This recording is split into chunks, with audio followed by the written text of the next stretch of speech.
Hello everyone and welcome to another episode of Travel Talk, where we'll be diving into the evolving world of travel media, industry storytelling, and how information shapes the way we explore the world. The travel industry is constantly changing, and at the center of it all is travel media. Today we're going to explore that landscape a little deeper and understand what's really happening behind the scenes. Hello everyone. Joining us today is Mr. Earl Lince, a representative from Baxter Media, one of the leading voices in the travel trade publishing. Hi, Mr. Lince. How are you? Hi, Charie. Lovely to meet you. Thank you for joining us today. My pleasure. Okay, so to start, can you tell us about Baxter Media and its role within the travel industry landscape? Baxter Media has been in existence over 60 years. We started off many years ago with print publications, basically geared towards the travel trade, B2B. And over the years we've evolved in many ways, producing magazines, directories. Now we've evolved very heavily into the digital elements of news delivery, and we're also doing print as well. So at the current time, our product line is predominantly trade, but we also do consumer, print, and digital. Thank you so much. And can you share your story of how you first got into travel media and what drew you into the industry? Well, when I was younger, my neighbor, he was a friend of mine actually, his parents were travel agents. Oh. And I thought, it'd be so cool to be a travel agent and travel and get paid for it, not realizing that there's actually work involved with it as well. Yeah. My father said, "Oh no, Earl, I think you should be a plumber." Very different. Yeah. In the end, ultimately, I did go to Humber College for Travel and Tourism, and my first job was with a tour company for 4 years, and then I was approached by the Bahamas government to work for the tourism office for the Bahamas, and then I had the opportunity to go work in Europe as a tour guide, training with them. Yeah. Ultimately, I didn't end up staying. I came back, and then this company approached me. Hate to say it, almost 40 years, and I'm having a wonderful experience with the company. I mean, I've been to 70 countries, and want to work with great people, and my clients are great people, and I'm really enjoying the travel business. That's amazing. Thank you for sharing. No problem. I think the travelers are becoming more cautious or more determined to travel regardless of global conditions. I think, once we recovered after COVID, there seems to be a real determination to, excuse the phrase, but damn the torpedoes, I'm still going to travel kind of thing. Yes. They might change where they go, may not go to the destinations they may have gone to in the past due to the current dynamics, which I outlined a minute ago, but I think they still travel. Yes, that's good. What does travel trade media mean today, and how has it changed over the years? Well, back in the day, it used to be, people, when they wanted to go on a trip, they would book with their travel agency. And most of the travel agents back in those days were, as we say, bricks and mortar. They were like, a location that has a desk with the travel agent. Yeah. And as time evolved, of course, computers came into the dynamic as well. And so now it's, you could be living in Northwest Territories and be a travel agent. So with the home-based agent dynamic, but people do rely on travel agents, and they work directly with suppliers too sometimes. Yes. Depends on what they're buying too. Some products are more inclined to be booked directly. Other products, they prefer the intervention of a travel agent that sort of knows the way around the products.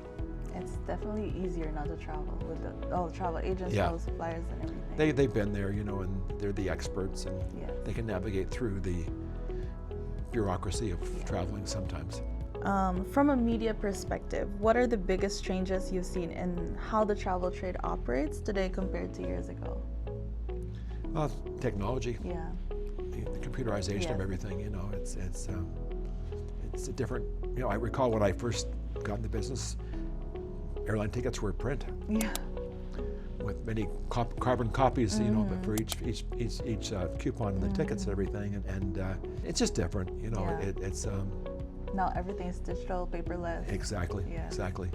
So it's, you actually got food on airplanes back in those days without having to put your hands in your pocket. How does Baxter Media influence or support travel advisors and industry professionals in North America? Well, we have for 60 years. We try to provide news vehicles to educate, enlighten, encourage travel agents to do what they do. We've been done that for many, many years, and you know, we put on travel events. We produce two of the biggest travel trade publications, print and digital for Canadians. We have daily newsletters. We send out digital travel blasts, which are basically electronic postcards. We do that. Virtually every type of electronic engagement with travel agents we offer. We put on webinars. We put on travel events. We're putting a big event on in June called Travel Press Live, and we've got it's a very different concept. It's an interactive, experiential kind of type of way to work with the suppliers. We expect 700 people. Oh, wow. Yeah, at this event. And of course we put on our annual gala, which comes out every year. It's called Agent's Choice, where our readers pick their favorite tour operators, airlines, cruise lines, every sector of the industry, they pick their favorites. That's good. Yeah. And now that you've mentioned the Agent's Choice, what do you think makes the Agent's Choice Awards meaningful for travel advisors and suppliers? Well, it's a chance for the travel trade, and in this case the travel agents, to appreciate and point out suppliers that have provided the best, most satisfactory products for their clients. Yeah. The Agent's Choice Awards, what are the major highlights in the industry and what's new or exciting about this year's Agent's Choice Awards? Well, every year we have different winners. Okay. You know, so every supplier aspires to finish first. But mind you though, that isn't always the case too. But sometimes, maybe if it's a small tour operator in a certain region, if they do well in that region, then that's a victory for them.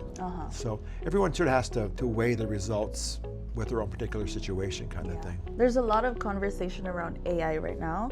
Do you think AI will support travel advisors or could it eventually replace parts of their role? Well, you know, travel agents have been under attack for many dynamics of the industry over the years and everything, and you got to give them credit. They're the stick-to-itness, and you know, they've survived SARS, they've survived COVID, they've survived sell-offs, they've survived the Middle Eastern tensions, wars all over the world. So I mean, travel agents are really survivors, and I suspect they'll probably engage and use this to their benefit. How would you compare the travel markets in Canada and the United States in terms of trends, demands, and advisor influence? Well, number one, Canadians are more inclined to travel internationally than Americans do. The number of Canadians with passports, which you need a passport to leave, to enter Canada, to go to Mexico, anywhere. Canadians have passports at about a 75% level, whereas I'm told with Americans it's about 35%. Mind you, they can fly to Hawaii with their driver's license or go to Puerto Rico with a driver's license, so it's a little different, that kind of thing. But the tour operators, I find in the Canadian market are more influential, be a bigger part of the average equation, whereas in the US, they'll do a lot of their travel like with Delta or with United or American, and you know, and use their kind of tour operating arms. What impact do you think China's recent visa-free policy for Canadian travelers could have on outbound travel demand? I think it's going to have a phenomenal impact. You know, I've seen it in the short time that it was instituted. I've seen a lot more interest in traveling to China without going through the dynamics of getting a visa. I myself went to China many years ago and had to go to get a visa, and it was okay, but it was, you know, it's one more step. You know, it makes you feel like you're really welcome to go to China. Not that you didn't before, but it's just one step that's been removed to make it easier. How has the idea of sustainable travel evolved in the industry over the past few years? Well, I think a lot of suppliers and travel agents too, retailers, have jumped on the sustainability bandwagon, and it's good. I mean, we only have one world that we have to live in, everything, and if we abuse it, I mean, the reality is you know, that the vehicles we use to travel, airplanes, cruise ships, you know, in the past they've been renowned for, or even trains for that matter, renowned for polluting the environment. Now, to the credit, the suppliers of those services have found different ways, different systems with those vehicles to make them a bit more better for the environment kind of thing. What differences are you seeing in how younger travelers approach travel compared to previous generations? I don't care whether you're 20 years old now or 20 years old 20 years ago. There's still the enthusiasm to go away. Destinations change. You know, I mean, when I was your age, you know, like a lot of destinations that were really popular are still popular, but other destinations have come up and eclipsed them. I mean, Cabo wasn't that common about 15, 20 years ago. You know, and younger people like it.